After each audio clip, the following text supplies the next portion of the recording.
it will be a nice constitutional question if, for example, a same-sex couple were to argue that since Singapore does not recognize same-sex marriages, they had no choice but to emigrate, and that is effectively a banishment, and that this government's policy in not recognizing same-sex marriages is therefore in breach of Article 13, which precludes banishment.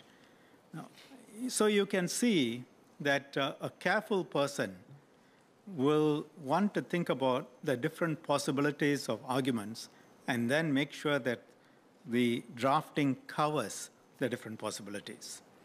So we do not believe that the government's policies and laws are in breach of Article 13, or for that matter, any other article in the Constitution. But members can see that creative arguments can be made. And so if you want to be clear that you want to protect marriage and keep it within the province of Parliament, then you need to make sure that your drafting is accurate. So that is why we have had to draft Article 156 in the way it has been worded. In the case of executive actions, common law judicial review under administrative law principles will generally still apply. The application of those principles must, however, take Article 156 into account.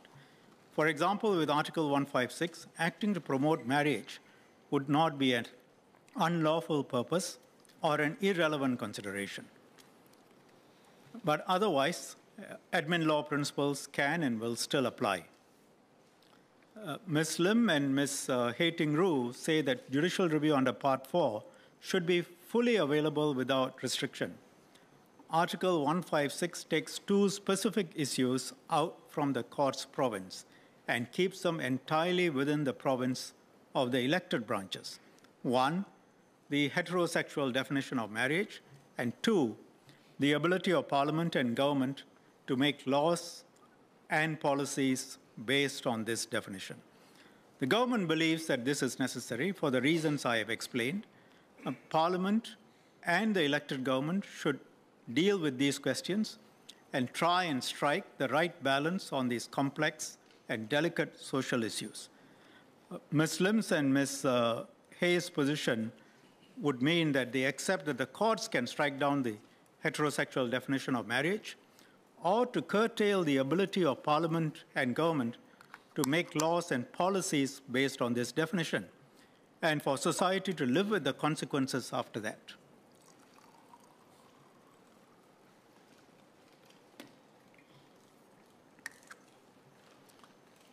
This, then, is the choice before the House today, whether we decide to have the certainty that Parliament will decide on issues of marriage, or whether we want to leave this to the courts and live with the potential threat of unconstitutionality and have that change imposed on our society as has happened in other countries.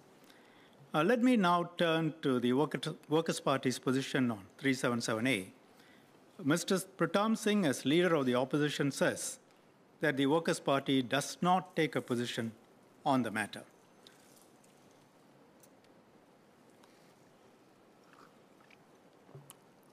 Thus, as a party, the Workers' Party has no official position. It does not support the repeal of 377A. It doesn't quite oppose either. It also does not support the constitutional amendments to protect marriage.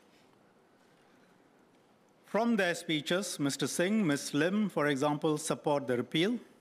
And while Mr. Singh supports the constitutional amendments, Ms. Lim and Ms. Hating Roo do not support the constitutional amendments. Mr. Dennis Tan and Mr. Gerald Giam are against the repeal, but support the constitutional amendments. Mr. Leon Perera is for the repeal somewhat more enthusiastically than his leader, and as for the constitutional amendments, he takes a divergent position from his chairman, Ms. Lim. So the Workers' Party had a debate among themselves. They debated and discussed, but didn't decide on a party position. And so the question is, if this is how one decides, how will such a team function if they are in charge? Mr. Singh said his lifting the whip on Workers' Party MPs was democratic, so as to allow for a full and honest representation of all views. That explanation is factually untrue. Every MP must know that. So it does no credit to this House to say these things. The Workers' Party MPs could have made all the speeches they made, even with the whip in place. MPs are always entitled to state their honest views. They can agree, they can disagree, they can say what they think. You can express your views, whatever they are, without having to lift the whip. I repeat that. The whip does not and has not prevented MPs from speaking their minds. MPs have always been free to express what their constituents think. The whip is relevant for voting, not speaking, and the whip sets out the party's position. In moving the bills, Minister Masagos and I took pains to lay out both sides of the issue. The PAP MPs speaking on the issue too have reflected the concerns, the fears, and pain of the many individuals they have spoken with. These include views of Singaporeans from different religious groups, LGBT groups, and others. So do not be mistaken. Views on all sides can and have been and must be fully ventilated, and they have been ventilated by PAP MPs. As I said earlier, the whip is imposed to set out the party's position as a whole. In our Westminster parliamentary system, parties must have a view on important questions that come before Parliament. They need to be honest in this House, say what they think is good for Singapore, and be accountable to the electorate for their decisions. The real point is that the WP as a party does not want to take a stand on this matter. It does not want to be seen as supporting the repeal. At the same time, it also does not want to be seen as opposing the repeal. That way, it hopes to be all things to all men and not too much of anything to anyone. Members may know the second line was said in respect of a well-known person.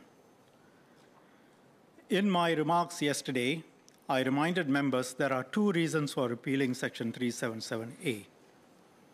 First, it is the right thing to do, because there are no public concerns that justify private consensual sex between men being a crime. Some disagree with that. They think that the law should be retained as a matter of conscience.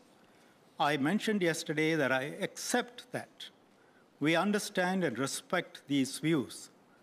These are seriously held views by honest, sincere people, including in this House. They have thought about it, have decided that for reasons of conscience and often of personal faith, they cannot agree to the repeal. But I also outlined a second reason to repeal Section 377A, the significant legal risk of it being struck down by the courts if we were to leave 377A alone, and the significant negative and disruptive consequences for Singaporeans and Singapore if that were to happen. That is a policy question, a question that requires us to consider what is in Singapore's interests. From the debate, the following points are clear and are not in question, and the WP does not question them. 1, 377A is at risk of being struck out for being unconstitutional. 2, if 377A is struck out, then there is a further risk that the definition of marriage could be challenged as well. 3, and that then means that there are risks that our housing, education, media content policies, and multiple other policies could all be challenged. No one has questioned these risks in this House. The WP understands this. There are 4 lawyers among them in this House, including Ms. Lim, who has agreed that the legal risks to 377A exist. Given that, then what does the WP as a party propose? If you don't want to repeal 377A and also do not want to support strengthening marriage, which we have proposed, The position with 377A is like a train approaching. The question is whether we have the courage to act or rather dive for cover to protect yourself and leave society to face the train wreck. I emphasized this quite strongly yesterday. Given the risks, we have a responsibility to do our duty as parliamentarians, to take a position, to deal squarely with the problem and not abdicate our duty. To say the party has no position allows the WP MPs to make speeches supporting all sides without having to make a decision and be held responsible for that decision. That's not true democracy. It is better described as wanting to speak without taking responsibility. In the context of our debate, their position will mean that they will leave the decision to the courts and let Singaporeans face the negative consequences, including perpetuating differences and polarizing our society further. If we leave this matter to the courts, because the courts can only make binary decisions, as we have seen happen elsewhere.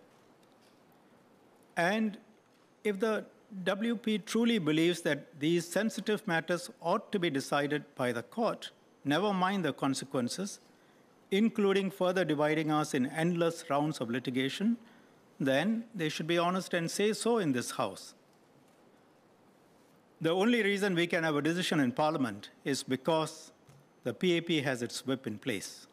When you stand up and speak at length about the pain and suffering of the LGBT community, then I think one can ask, why don't you take a clear stand and support the repeal? Or if you believe otherwise, take a stand, oppose the repeal as a party. As I say this, sir, let me tell members, the issue of conscience, which is real, is quite different from the issue of policy. I have focused on the policy issue, and I think it is not too much to ask that a clear stand be taken on policy issues. Let me end by quoting Winston Churchill. They are decided only to be undecided, resolved only to be irresolute. So this government has consulted widely and has come to a position. We believe that our policy offers a way forward. It balances the different views, maintains our social cohesion, keeps us together. The Prime Minister and Deputy Prime Minister Wong have stated clearly that they will maintain this position.